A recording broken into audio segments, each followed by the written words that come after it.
Assalamualaikum warahmatullahi wabarakatuh. Kembali lagi dengan saya Novia Anggraini di Learning Journal Komitmen Mutu.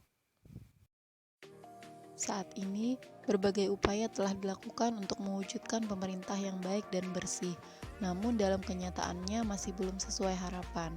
Hal ini ditandai dengan banyaknya keluhan masyarakat, buruknya layanan pemerintahan seperti maraknya kasus korupsi, sebagai cerminan penyelenggaraan pemerintahan yang tidak efisien.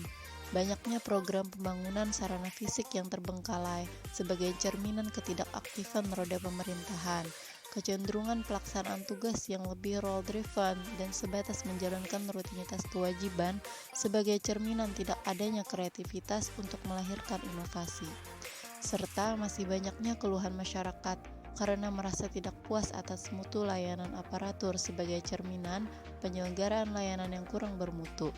Oleh sebab itu, dalam penyelenggaraan pemerintahan, penting untuk berkomitmen melakukan pelayanan berorientasi mutu yang mengedepankan efektivitas, efisiensi, dan inovasi. Efektivitas menunjukkan tingkat ketercapaian target yang telah direncanakan, baik menyangkut jumlah maupun mutu hasil kerja. Efisiensi merupakan tingkat ketepatan realisasi penggunaan sumber daya dan bagaimana pekerjaan dilaksanakan.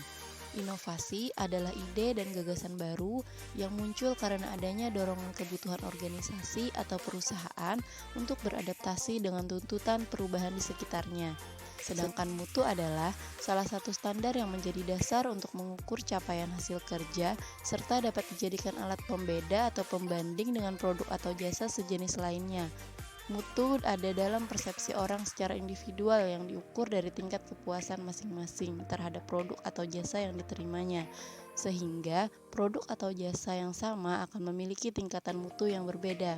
Sehubungan dengan hal itu, perlu adanya penerapan manajemen mutu secara terpadu. Berikut merupakan 5 pilar dalam manajemen mutu terpadu. Kelima pilar tersebut memiliki keterkaitan dan ketergantungan yang tinggi. Organisasi merupakan pilar tengah yang membuat kerangka kerja berorientasi mutu. Produk yang bermutu sebagai hasil kerja organisasi diperoleh dengan proses yang bermutu pula, dengan didukung komitmen tinggi dari seluruh organisasi.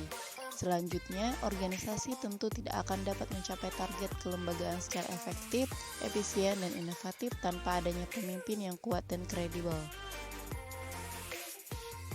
Selanjutnya, mutu bersifat dinamis, sehingga setiap organisasi dituntut untuk memperbaiki kinerjanya secara terus-menerus. Berikut beberapa metode sederhana yang paling banyak digunakan bagi setiap organisasi penyedia layanan publik dalam melakukan perbaikan secara terus-menerus. Yang pertama, metode PDCA, dan yang kedua ada diagram sebab akibat. Alangkah baiknya apabila seluruh aparatur penyelenggara pemerintahan dapat menampilkan kinerja yang merujuk pada nilai dasar orientasi mutu dalam memberikan layanan kepada publik. Nilai dasar orientasi mutu sekurang-kurangnya mencakup hal berikut: berkomitmen pada kepuasan masyarakat, memberikan layanan yang menyentuh hati, menghasilkan produk atau jasa yang berkualitas tinggi, beradaptasi dengan perubahan yang terjadi, dan menggunakan pendekatan ilmiah, inovatif dalam pemecahan masalah dan pengambilan keputusan, serta mengupayakan perbaikan secara berkelanjutan melalui berbagai cara. Implementasi pendekatan inovatif dalam penyelenggaraan pemerintahan. Fokus inovasi mencakup 4, yaitu inovasi produk, inovasi proses, inovasi posisi, dan inovasi paradigma. Selanjutnya ada 3 strategi inovasi, yaitu strategi eksplorasi, strategi kerjasama, dan strategi kewirausahaan. Kemudian, peningkatan produktivitas yang ditentukan oleh motivasi dan kemampuan. Sudah saatnya pemerintah mulai membangun budaya mutu untuk meningkatkan kepercayaan masyarakat akan kinerja pemerintahan, khususnya di bidang pelayanan publik. Pelayanan publik yang bermutu akan menciptakan lingkungan dan masyarakat yang lebih sejahtera, adil, dan inklusif. Akan tetapi, dalam respon permintaan masyarakat terhadap pelayanan publik yang inklusif dan berkualitas tinggi, mendapat tantangan dari faktor eksternal maupun internal. Dari faktor eksternal, sulitnya kondisi keuangan, perubahan preferensi individu dan masyarakat, dan permasalahan sosial baru dan kompleks.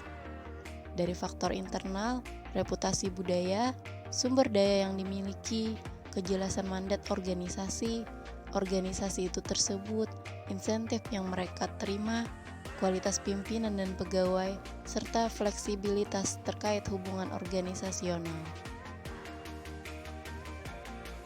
Selanjutnya, berpikir kreatif.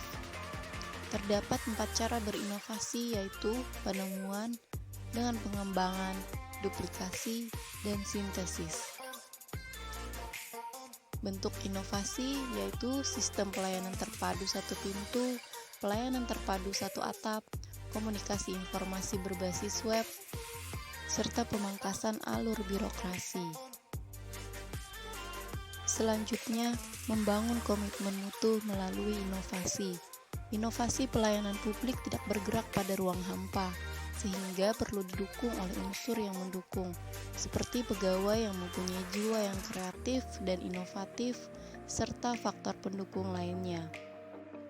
Memiliki sifat kreatif, seperti senantiasa merasa butuh, dinamis dan berpikir kritis, menjadikan keterbatasan sebagai sarana kreativitas dan inovatif.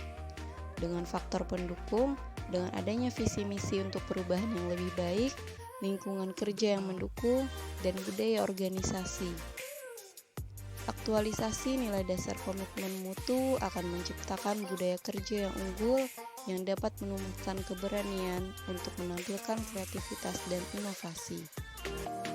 Demikian learning journal terkait komitmen mutu dari saya. Semoga bermanfaat dan terima kasih.